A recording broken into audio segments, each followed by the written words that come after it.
akalar yomon bo'ldi. Anchadan beri bunday holat bo'lmayotgan edi. Yomon asabni buzdi. So'z mashinasiga tuner qo'ydik, raspitval, gidrokondensator hamda kulashlarni boshqa qo'ydik. Chikillayotgan ovoz bor edi. Raspitval yilib ketgandi. Bu remont qilgandan ko'ra yangi qo'ysalar, bilasizlar, effekti zo'r bo'ladi. Bu mashinamiz Euro. Mana bu narsani Koreyasiga olib kelinadi. Hamma yo'q bo'ldi, yurgizib yoqishini ko'rib qo'yish kerak.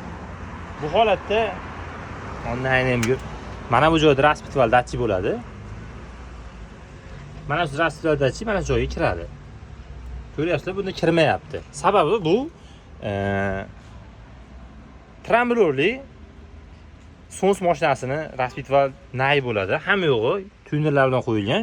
Mana shu joyga e'tibor berilmaganda qaranglar, tushmaydi. Endi buni tayyor holatda batni teshigini ochib bo'lmaydi. Endi buni olish kerak-da, to'g'riga borib, sverlo solgizib, teshikni ochib qo'yish kerak.